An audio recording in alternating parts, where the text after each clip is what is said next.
situasi wabah di Jakarta ada dalam kondisi darurat.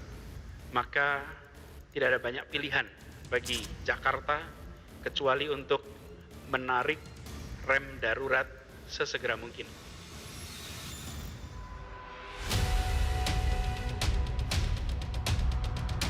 Pakai Jakarta atau rem itu apa, rem mendadak enggak sama slow aja.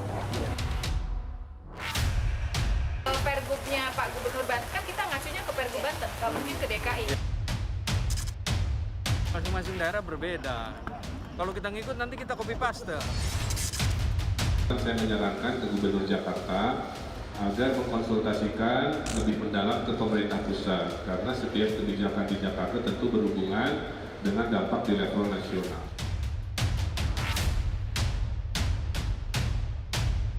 Kalau di Jakarta semuanya lockdown, sementara di Bogor tidak, nanti orang Jakarta dan sekitarnya akan lari ke Bogor.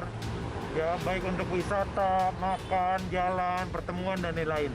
Nah, ini kan harus kita antisipasi. Regulasi yang disusun untuk kepentingan masyarakat. Dan Pak Gubernur, kita semua mengikuti arahan Pak Presiden. Iya, tak hanya di ibu kota, lonjakan kasus corona COVID-19 juga terjadi di sejumlah kota penyangga Jakarta. Jika Jakarta menarik rem darurat lewat pengetatan PSBB, apa langkah yang diambil pemerintah kota penyangga? Saya terhubung dengan Wali Kota Tangerang, Arief Wiwansyah. Selamat malam, Mas Arief. Selamat malam, Mbak Nana. Mas Arief, jadi konkretnya pengetatan seperti apa yang dilakukan di Tangerang? Apakah seperti Jakarta atau strateginya lain?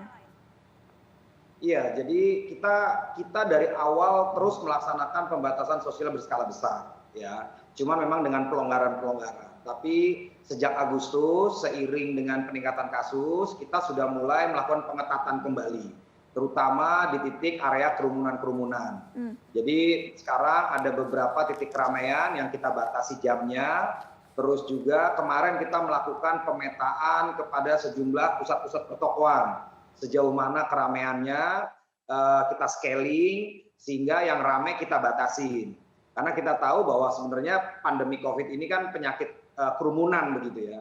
Terus juga sekarang ini kaitan kegiatan masyarakat seperti hajatan dan lain sebagainya, ini akan kita kurangin begitu. Oh, tapi masih boleh, Mas Arief?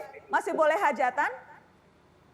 Enggak, Mbak. Jadi kalau mulai sekarang kita larang, kita batasin mereka silahkan melakukan akad nikah di KUA atau di tempat-tempat yang memang jumlahnya terbatas hanya 10 orang atau 15 orang begitu. Oke, kalau Dan di dalam PSBB itu kita juga melaksanakan PSBL, pembatasan sosial berskala lingkungan. Oke, bagaimana dengan perkantoran, Mas Arief?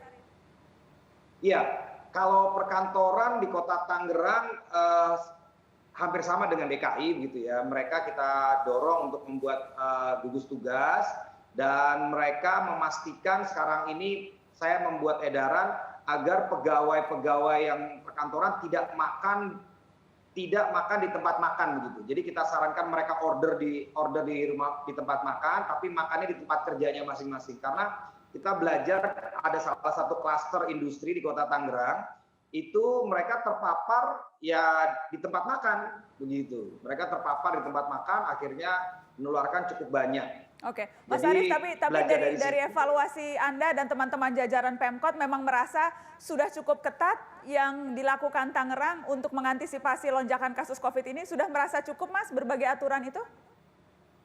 Rasanya kita terus berupaya seoptimal mungkin, Mbak. Jadi teman-teman pegawai tiap seminggu 2 kali melakukan operasi aman bersama, terus sosialisasi wawaran sekarang di tingkat RT RW.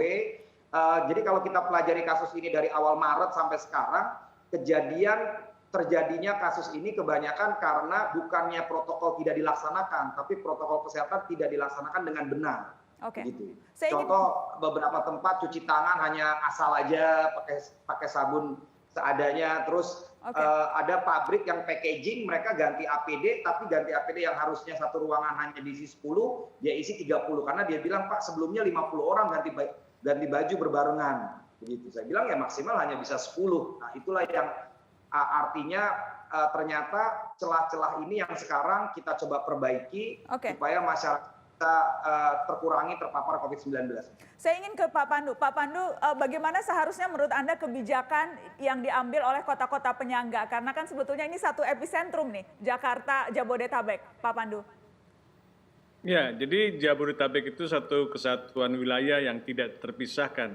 Karena masyarakat yang beraktivitas di Jakarta atau beraktivitas di Bekasi, Bogor, dan Tangerang itu orangnya itu bisa saja sama gitu. Jadi orang Bogor beraktivitas di Jakarta, mungkin orang Jakarta juga beraktivitas di Bogor atau di Tangerang.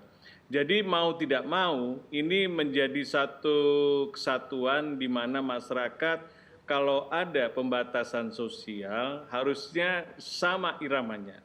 Karena kalau tidak itu akan tektok. Mungkin kita bisa turunkan di Jakarta, tapi kemudian di Bekasinya misalnya contoh saja masih tinggi gitu kan, itu akan pindah-pindah saja. Jadi Dan sepertinya ini yang Anda tidak lihat pernah sekarang seperti selesai. itu, Pak Pandu? Ini yang menurut saya Dan kenyataannya seperti ini harusnya sekarang karena beda-beda itu?